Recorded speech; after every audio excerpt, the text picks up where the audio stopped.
Tập 40. Cậu vẫn đeo nó à? Đương nhiên rồi.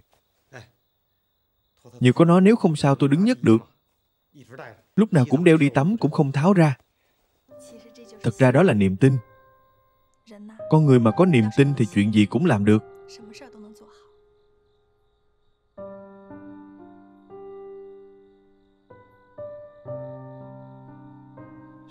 Đúng.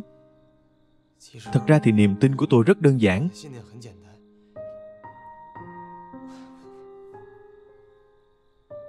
Tôi chỉ muốn có một ngày có thể cùng với chị.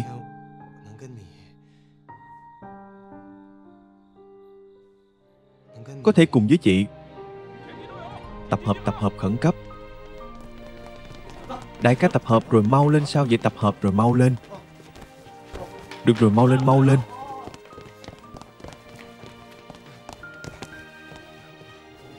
Chị nhìn tôi này, đừng ngẩn người ra, đi mau đi. Đừng chậm trễ, nhanh lên dừng.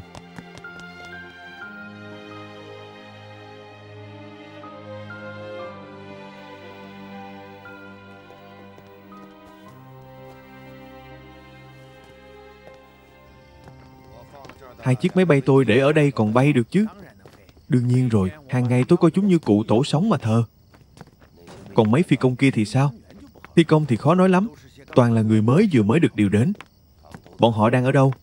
Bọn họ đang chờ anh đấy dẫn tôi đi xem. Vâng, xin mời.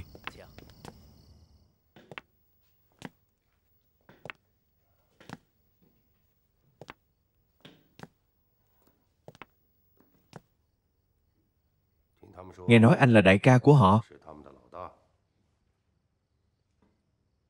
Còn nhớ tôi không báo cáo chỉ huy. Chúng ta từng gặp nhau ở trạm kiểm tra sức khỏe tuyển quân ở Vũ Hán. Trí nhớ tốt. Cái dĩa cầm vẫn kéo chứ? Dạ vẫn còn. Quê Hà Bắc, Nam Di đất Yến Triệu Đồng Hương của Kinh Kha. Gió hiu hiu sông dịch lạnh. Tráng sĩ một đi không trở lại. Không sai. Cho anh ám sát Tần Anh Giám chứ. Ý tôi là cho anh lên trời. Bắn rơi máy bay quân Nhật cho tôi có dám không? Báo cáo chỉ huy, tôi vẫn luôn chờ đợi ngày này. Rất tốt. Trong nhà còn ai không? Không còn ai, cha mẹ chị gái đều không biết sống chết. Nhưng mà chúng tôi có một phụ huynh danh dự. Phụ huynh danh dự à? Hóa phụ không quân cô Tuyến Phân. Cô ấy là phụ huynh danh dự của chúng tôi, là Hà Tuyến Phân, phu nhân của phi công, quá cố Trịnh Hạo Minh của đại đội 3, chính là người viết thư trả lời cho người Nhật trên báo. Tôi biết cô ấy. Cô ấy là bạn thân của người vợ quá cố của tôi. Cô ấy vừa hay mới đến thăm tôi đang ở ngoài cửa. Xem ra anh và tôi rất có duyên tốt, tôi chọn anh. Anh có thể chọn một đê đội trong số họ. Tôi chỉ cần 2 phi công cùng đi. Anh không chê tôi sao? Chúng ta là ai với ai chứ, nghe anh đại ca chú ý. Dùng ngôn ngữ đội 5 của mấy anh báo cáo với tôi. Tuân lệnh chỉ huy kiên quyết tiêu diệt kẻ thù.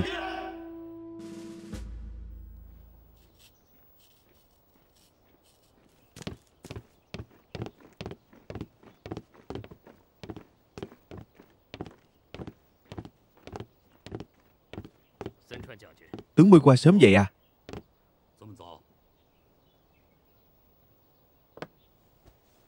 Đây là lần đầu tiên tôi thấy một người chỉ dùng tay trái mà vẫn chỉnh trang bản thân gọn gàng đến vậy. Mời ngồi.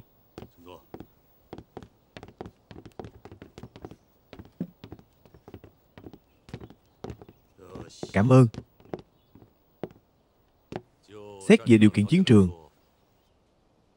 như vậy đã là quá xa xỉ.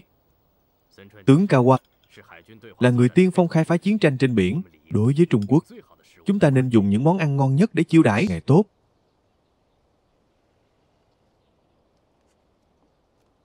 Nói ra thật xấu hổ. Thật ra con người là loài động vật không kén ăn nhất. Thấy gì cũng thèm ăn, cái gì cũng muốn ăn. cái gì cũng dám ăn. Đây mới là nguyên nhân cơ bản, giúp con người trở nên hùng mạnh. Cái gì cũng dám ăn. Binh lính của ông sẽ có khả năng thích ứng cực cao. Tôi thấy khả năng thích ứng của tướng Morikawa đặc biệt mạnh mẽ.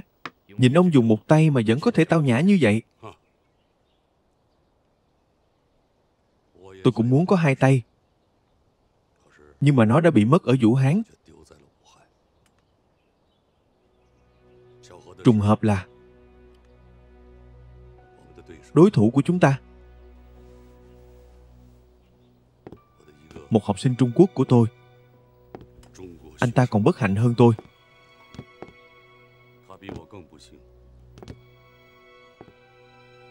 Không chỉ mất một chân, mà còn mất một mắt. Có chuyện như vậy à? Anh ta làm nghề gì? Anh ta ở cung minh đối diện với chúng ta. Những chiếc máy bay mà sư đoàn không quân, số 5 của các ông bị tổn bẫy. Có lẽ không chỉ liên quan đến những gã cao bồi Mỹ.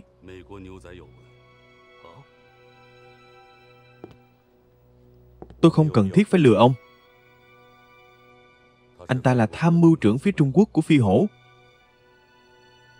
Tôi đã nghe nói về chuyện này ở Tokyo. Thật khó tin. Tướng Morikawa là đối thủ của học sinh của mình à? Ông nghĩ tôi muốn như vậy sao?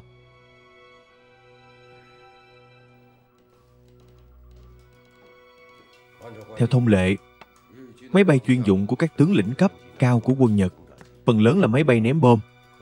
Có lẽ là họ xuất phát từ việc cân nhắc an toàn trên không. Quân Nhật ở miền Nam sử dụng máy bay ném bom 97. Như vậy nói cách khác, quả lực của súng máy cỡ lớn ở đầu và đuôi của loại máy bay này rất mạnh. Dựa vào kinh nghiệm và sự hiểu biết của chúng ta về nó trong nhiều năm, mấy anh phải nhớ kỹ. Nhất định phải tấn công nó từ dưới lên trên. Khi leo lên như vậy, mấy anh mới có thể tránh được quả lực của súng máy cỡ lớn ở phía trước và sau.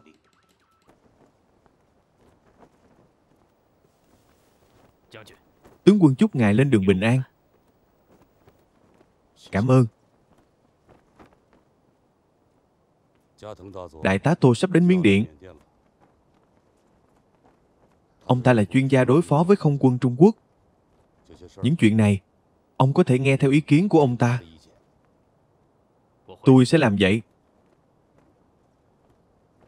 Hy vọng tướng quân sớm tìm được phương pháp hiệu quả nhất để đối phó với Phi Hổ. Tạm biệt. Tạm biệt.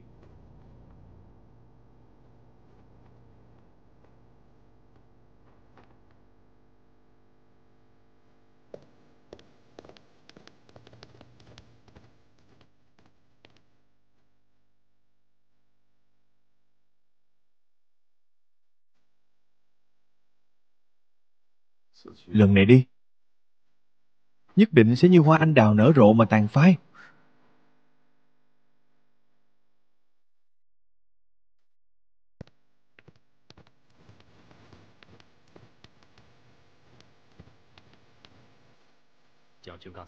Tướng quân vừa nói gì, hình như nói về hoa anh đào.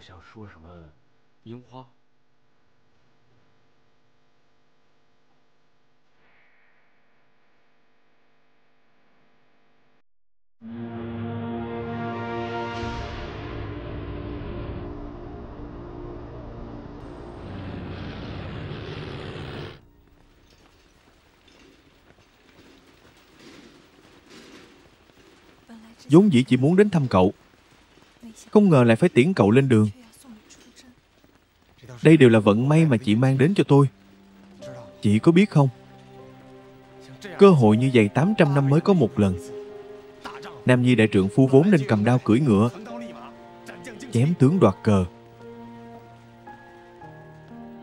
Cậu vẫn phải cẩn thận, tôi biết rồi, chị yên tâm đi.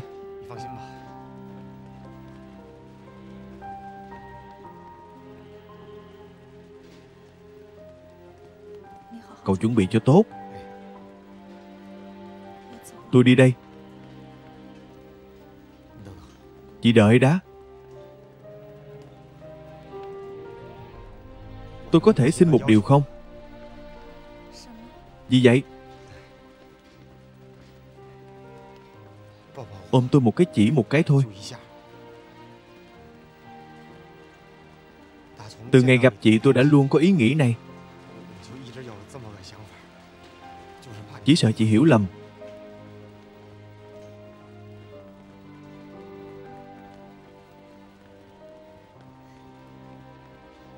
Không có gì là không thể cả. Cứ coi tôi như là mẹ của cậu.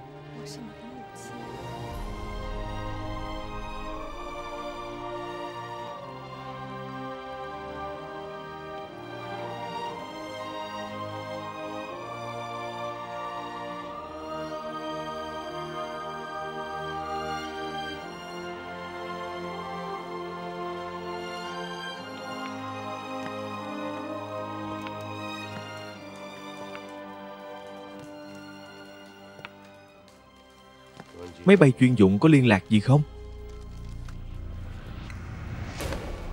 Không có, chỉ có tiếng điện lưu. Mori qua gian xảo. Thông báo cho số 0 và số 1, bảo họ lái xe luôn chờ lệnh cất cánh. Vâng.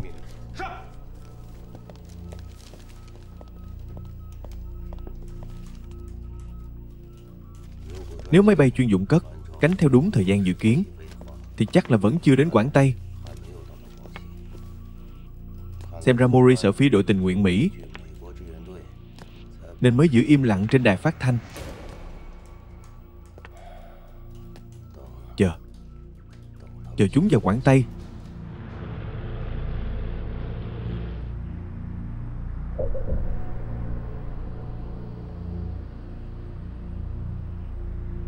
Đến đâu rồi? Vừa bay qua bằng tường, thưa tướng quân.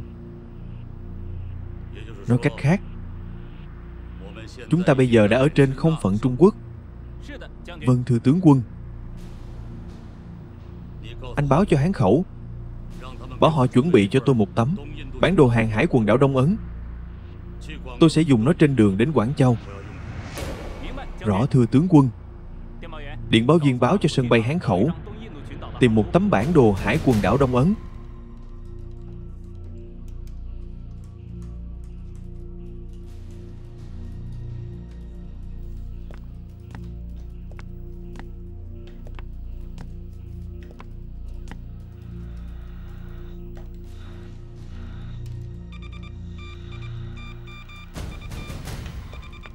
Bắt được rồi.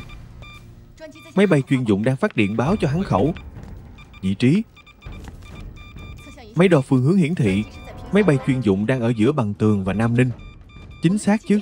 Máy móc của chúng ta không có độ chính xác cao như vậy. Nhưng có thể khẳng định máy bay chuyên dụng cất cánh đúng giờ từ sân bay miền Nam. Là một chiếc máy bay ném bom hạng nặng 97. Dựa theo tốc độ di chuyển của nó, chúng ta có thể tính ra được thời gian máy bay đi qua không phận phục kích. Tham mưu Trần có tính ngay cho tôi dân.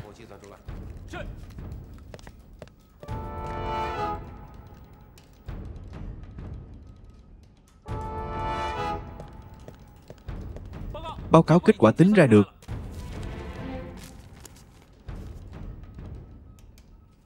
Thông báo số 0 và số 1, bảo họ nhanh chóng cất cánh. Sau khi đến khu vực phục kích, lập tức báo cáo cho tôi. Vâng.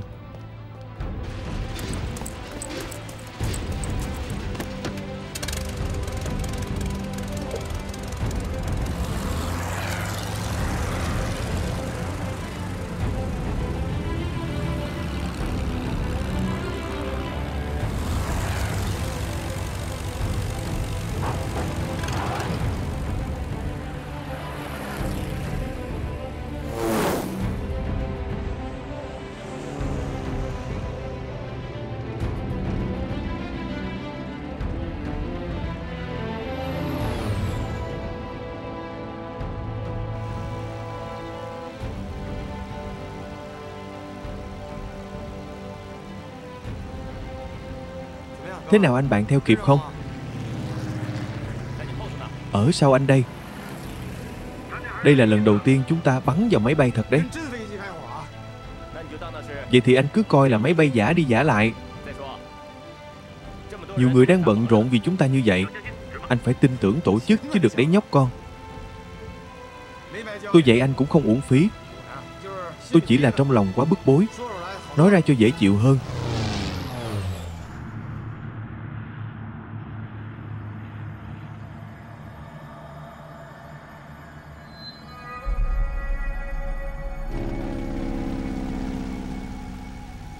Tôi nói đây có phải đã đến không phận phục kích dự định của chúng ta không? Số 1 không gọi. Số 1 nghe thấy xin trả lời số không gọi. Nghe thấy không, nghe thấy không? Nghe thấy xin trả lời, nghe thấy xin trả lời. Số 1 nghe thấy xin trả lời. Nghe thấy xin trả lời. Số 1 nghe không nghe thấy. Không nghe thấy xin trả lời. Đừng căng thẳng như vậy. Cao đại tọa họ đã ra khỏi phạm vi liên lạc. Tiếp tục liên lạc. Vâng. Dạ biết. Sao?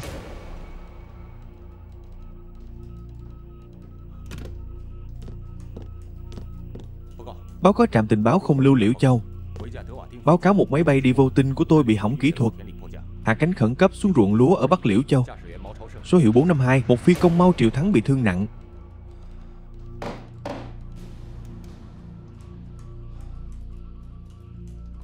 Xem ra chỉ còn máy bay số 0. Theo thời gian, anh ta đáng lẽ phải vào không phận phục kích rồi. Số 1 trả lời tôi, anh đang ở đâu? Đúng là nhát gan. Còn chưa đến nơi đã tè ra quần rồi à? Tôi chọn anh đúng là uổng phí. Số 1 trả lời tôi.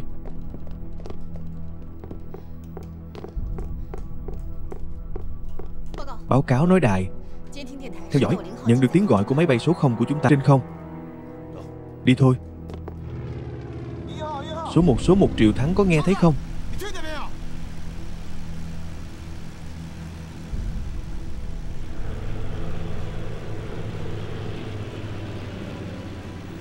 Bảo bối ơi, cuối cùng cũng đến rồi. Cho anh nếm thử sự lợi hại của khóa 12 chúng tôi.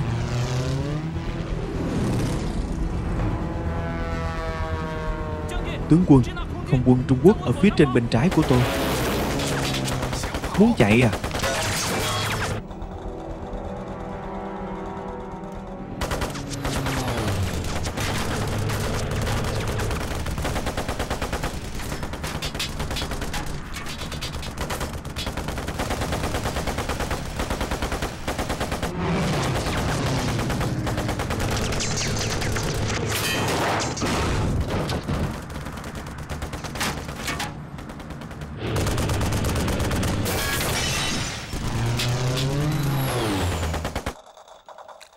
Tôi có thể liên lạc với số 00 không thể.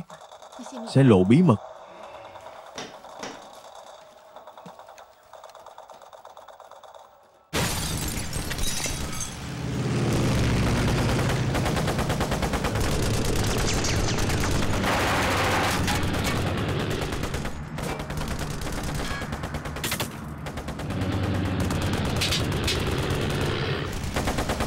Chạy không thoát đâu bảo bối.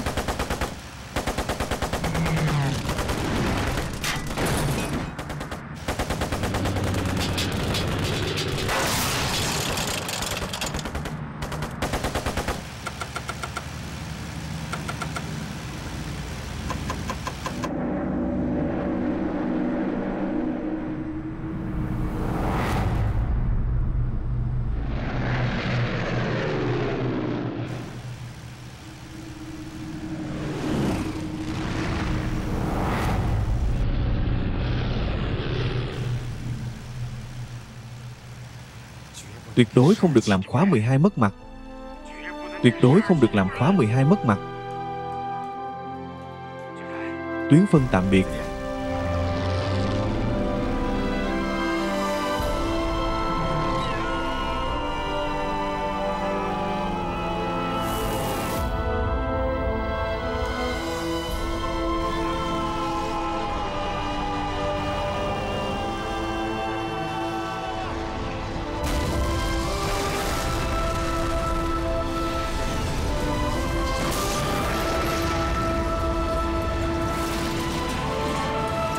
Tướng quân, người Trung Quốc đâm vào máy bay của chúng ta rồi.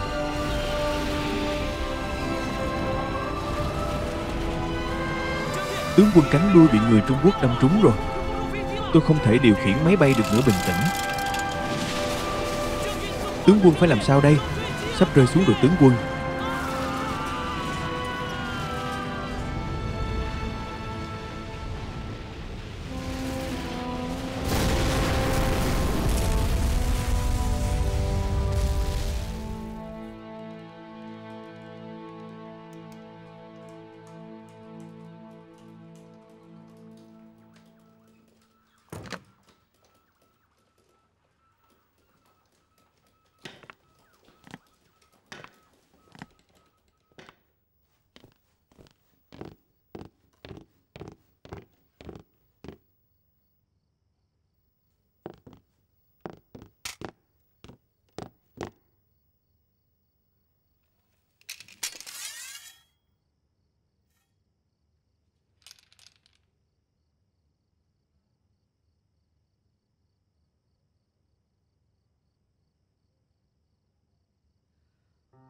Là hắn.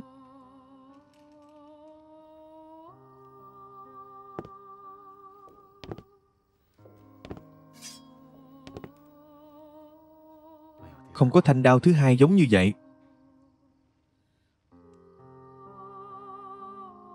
Trên đó còn khắc minh văn do Thiên Hoàng Nhật Bản ban tặng.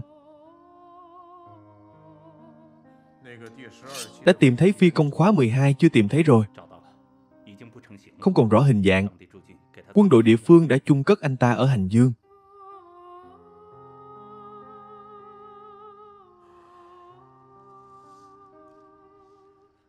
Phóng viên của hãng tin Trung ương muốn đưa về chuyện này. Tôi không để ý không được đưa tin. Phải đảm bảo an toàn cho tình báo. Ai làm lộ chuyện này, tôi sẽ tính sổ với hắn. Chuyện này ngài cứ yên tâm. Bây giờ trang nhất của tất cả tờ báo đều là phi hổ của Channel. Có người sinh ra đã làm minh tinh, sinh ra đã định sẵn. Có người số phận phải là vô danh, mãi mãi vô danh. Nhưng mà anh phải nhớ kỹ, Lưu Trường Lĩnh, Trạch Cương, Xuân Hải, từ sĩ nghiệp Lưu Nghĩa Phu, không quân Trung Quốc đã đoạt được thanh kiếm này.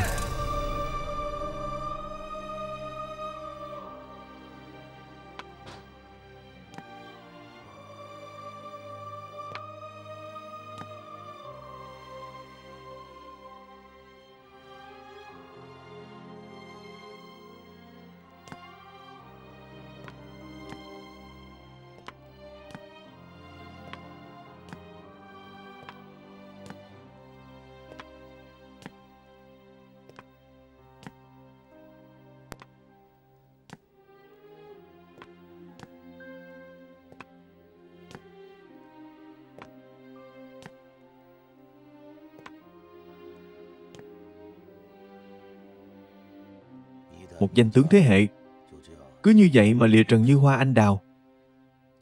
Dù đáng tội nhưng mà vẫn có chút cảm thương. Dù sao anh cũng từng là thầy của tôi. Chúng ta vốn không nên đối đầu, đều là láng giềng gần gũi. Đúng, tôi cảm ơn sự dạy dỗ của anh năm xưa. Chính nhờ anh tôi đã hiểu được kẻ thù của mình. Vẫn là câu nói đó, hành động hiện tại của con người chính là vận mệnh tương lai của anh ta. Hôm nay có nhân này, tương lai ắt có quả nấy.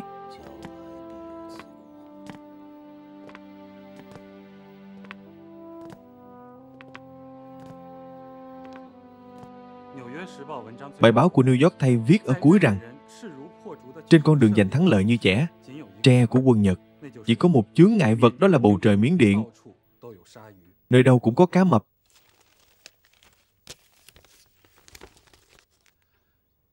Tạp chí Xem nói như vậy. Trên toàn khu vực Viễn Đông, Những chàng trai Mỹ duy nhất có thể chiến thắng. Người Nhật đã cổ vũ mạnh mẽ toàn thể nhân dân Mỹ.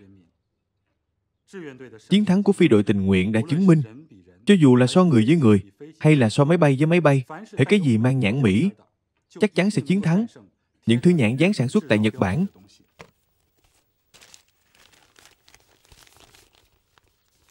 Tờ báo của Anh Quốc dẫn lời Thủ tướng chơi chiêu, đánh giá về Phi Hổ rằng đừng đọc nữa. Bản gốc bài phát biểu của Thủ tướng tôi đã đọc qua.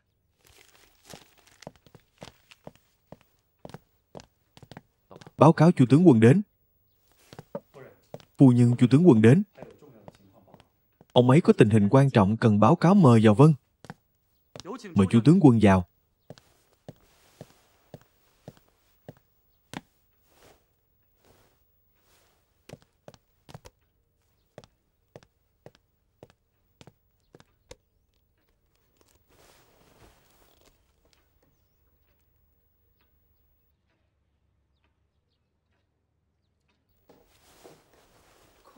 Không quân vẫn còn 3 chiếc máy bay ném bom của Liên Xô à? Vâng thưa phu nhân.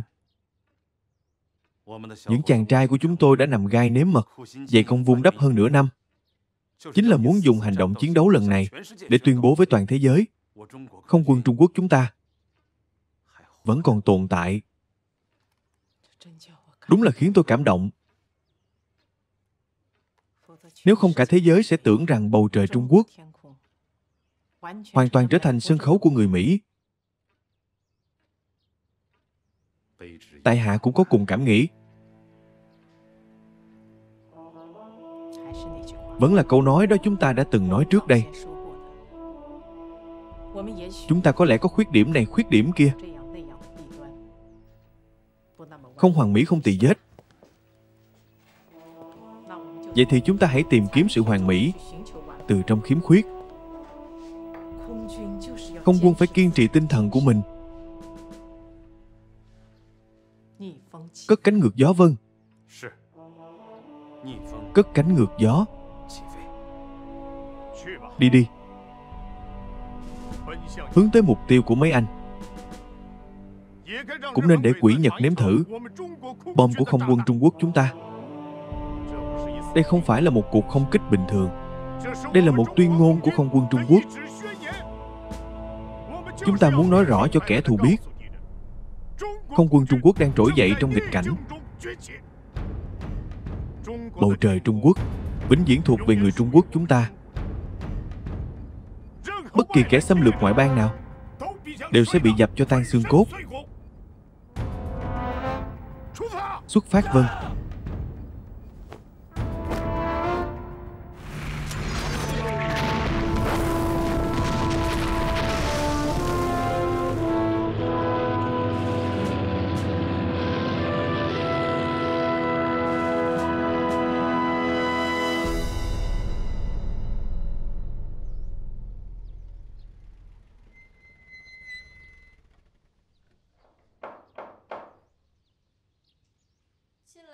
Vào đi.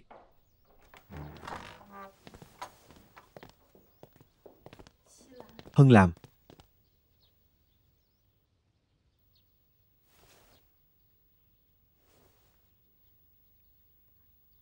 Tuyến phân. Phục hậu cần ủy thác cho tôi dẫn họ đến đây.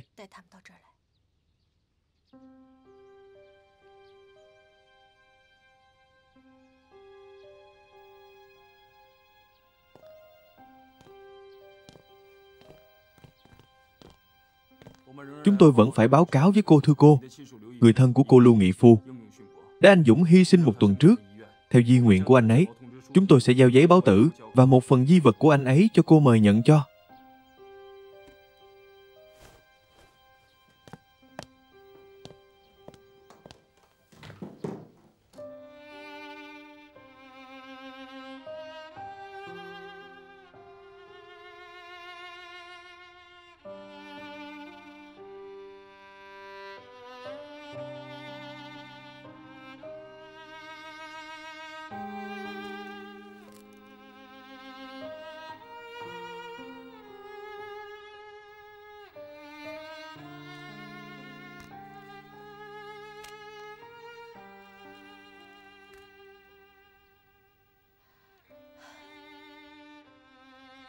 Di ngôn của Lưu Nghị Phu. Cô và con sẽ là người thụ hưởng duy nhất. Tiền tuất của anh ấy.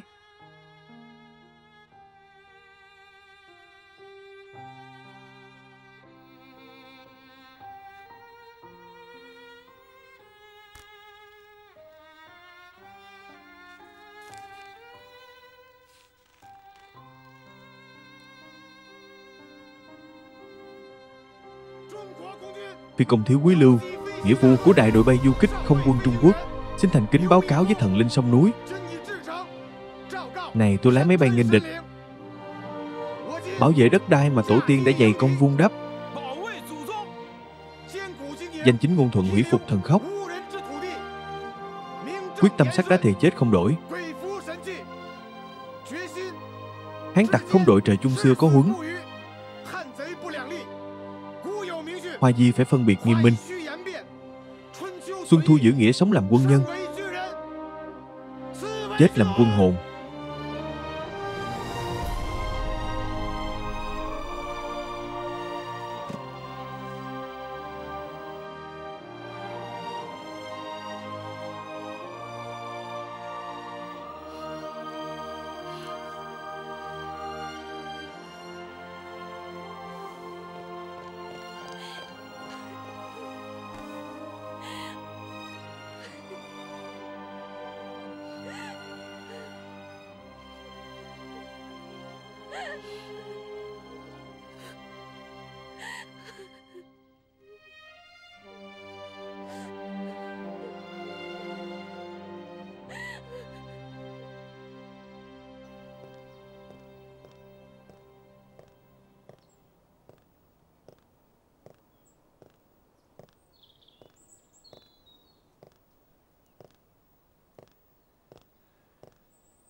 Trời hôm nay đẹp quá đúng.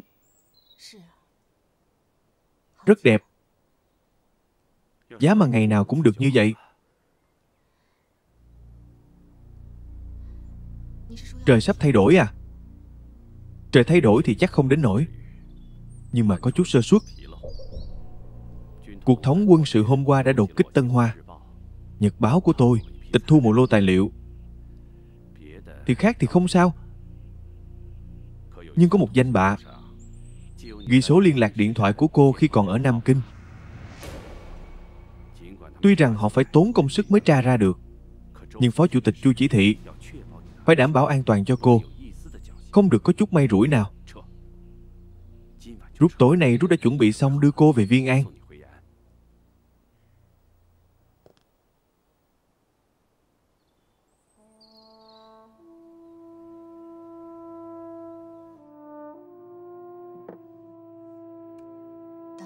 Đêm đó tôi nhận lệnh rút lui tránh sự bức hại ập đến.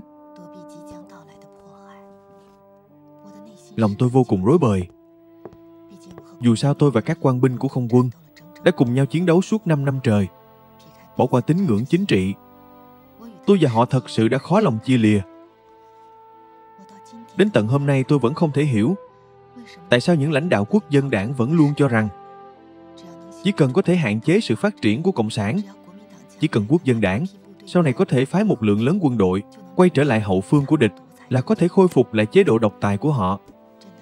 Thật đáng tiếc lịch sử không phải như vậy.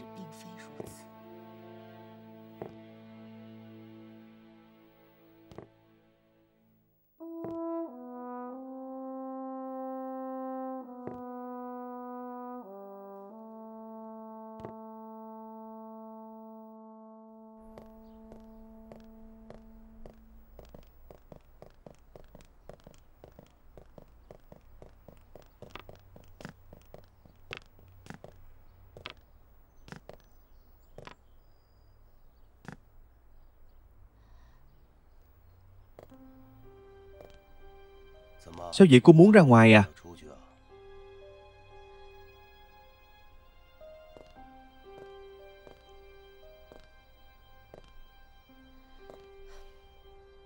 Thành Đô gửi thư đến. Cha tôi bệnh nặng. Thật không may. Đúng là không may. Cô có biết không? Phi đội du kích của tôi vừa nhận được một lô C-40. Quá tuyệt rồi.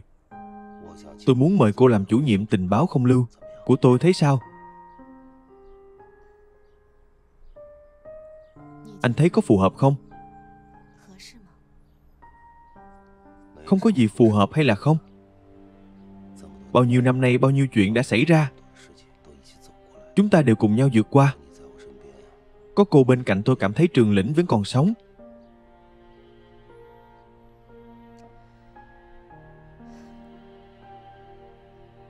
Để tôi suy nghĩ cái đã. Đợi tôi từ thành đô trở về sẽ trả lời anh. Tôi chờ cô.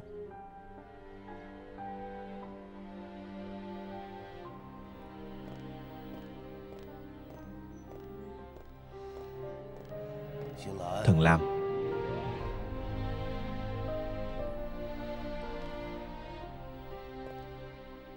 Những người từ Nam Sương tập huấn về năm đó, còn lại mấy người?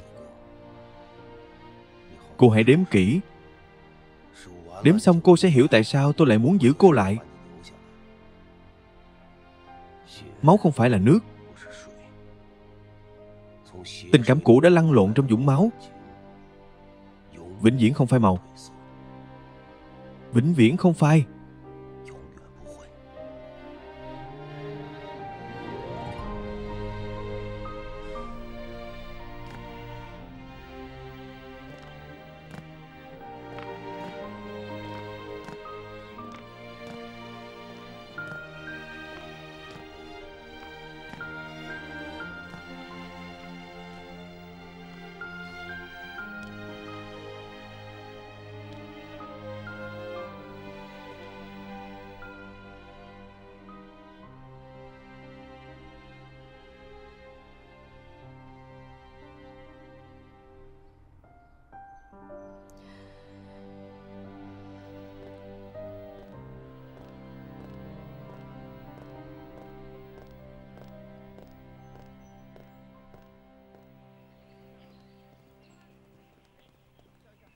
Cười lên nghiêng mặt sang trái một chút. Tốt chuẩn bị nhá 1, 2, 3 xong rồi. Nhiều năm sau, tôi quay trở lại núi Mai Hoa Nam Kinh, đặc biệt đến xem những cây mai đỏ khắp núi đồi. Dù thời gian có trôi qua, thấy sự biến đổi ra sao, những đóa hoa mai khắp núi đồi vẫn ngẩng cao đầu nở rộ mỗi năm. Đối với nó, mỗi thế hệ có một ký ức, mỗi thế hệ có một lời ca ngợi.